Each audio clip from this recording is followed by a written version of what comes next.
అందరికీ నమస్కారం. నా పేరు ఆకాష్ కుల్కర్ణి. నేను 6వ తరగతి చదువుతున్నాను. ఓం శ్రీ గురుభ్యో నమః. ఓం శ్రీ విఘ్నేశ్వరాయ నమః. ఇప్పుడు నేను పురుష సూక్తం చెప్తాను. అథ పురుష సూక్తం.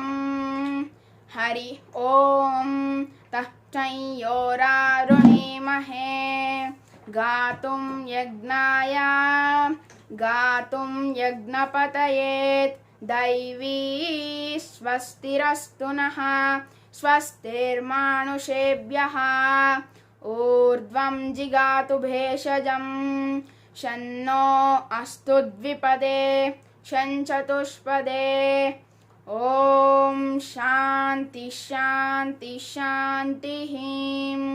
सहस्रशीरुषा पुरुषः सहस्राक्षत् सहस्रपात् स भूमिं विश्वतो अत्यतिष्ठदशाङ्गुलं पुरुष एवेदगं सर्वं यद्भूतं यश्च भव्यम् उदामृतत्वत्शेषानः यदन्नेनातिरोहति एतावानस्य महिमा अतोऽध्यायागुश्च पौरुषः पादोऽस्य विश्वाभूतानि त्रिपादस्यामृतं दिवि त्रिपादोर्ध्वा उदयत्पुरुषः पादोऽसेहाभवात् पुनः ततो विश्वं व्यक्रामत् शासनानशने अभि तस्माद्विराडजायत विराजो अधिपौरुषः स जातो अत्यरिच्यत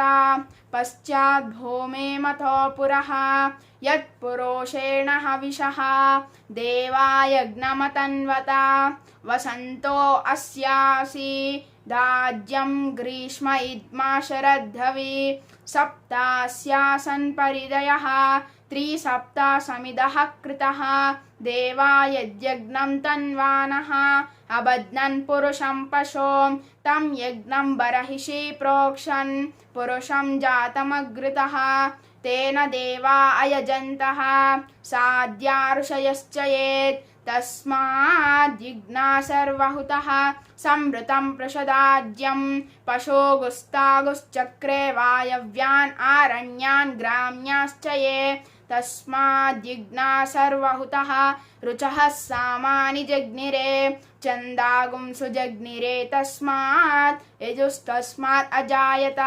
तस्माद्दश्वा अजायन्तः एके चोभयादतः गावो हजग्निरे तस्माद्जाता अजावयः यत्पुरुषं वेदतुः कतिदाब्जकल्पयन् मुखं किमस्य कौ बाहो कावोरो पादा उच्यते ब्राह्मणोऽस्य मुखमासीत् बाहो राजन्यकृतः ओरो तदस्वयद्वैश्यः पद्भ्यागुं शूद्रो अजायत चन्द्रमा मनसो जातः चक्षो सूर्यो अजायत मुखान्दिन्द्रश्चाग्निश्च प्राणाद्वायुरजायत नाभ्या आसीदन्तरिक्षं शीर्ष्णोद्यो समवर्तत पद्भ्यां भूमेर्दिशः श्रोत्रात् तथा लोकागम अकल्पयन् वेदाहमेतं पुरुषं महान्तम् आदित्यवर्णं तमसस्तु पारे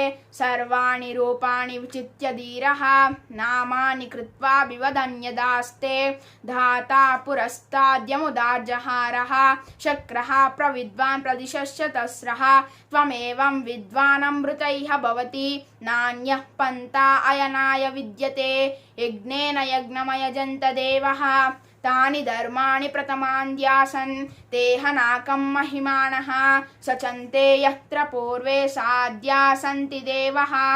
हरि ओम. अतो देवा अवन्तुनो यतो विष्णोर्विचक्रमे पृथिव्या सप्तधामभिः इदं विष्णोर्विचक्रमे त्रेदानि ददे पदं समूल्यमस्य पागं सुरे त्रीणि पदा विचक्रमे विष्णोर्गोपादाभ्यः ततो धर्माणि धारयन् विष्णोः कर्माणि पश्चातात् यतो रतानि पश्पशे इन्द्रस्य युज्यः सकः तद्विष्णोः परमं पदगं सदा या पश्यन्ति सूरयः दिवीव चक्षुराततं तद्विप्रासो विपन्यवो जागृवां सस्समिन्दते विष्णोर्यः परमं पदं नारायणाय विद्महे वासुदेवाय धीमहि तन्नो विष्णुः प्रचोदयात् ॐ तच्चंयोरारुणीमहे गातुं यज्ञपतये दैवी स्वस्तिरस्तु नः स्वस्तिर्मानुषेभ्यः ऊर्ध्वं जिगातु भेषजं शन्नो अस्तु द्विपदे शञ्चतुष्पदे ఓం శాంతి శాంతి శాంతి. అందరికీ ధన్యవాదాలు.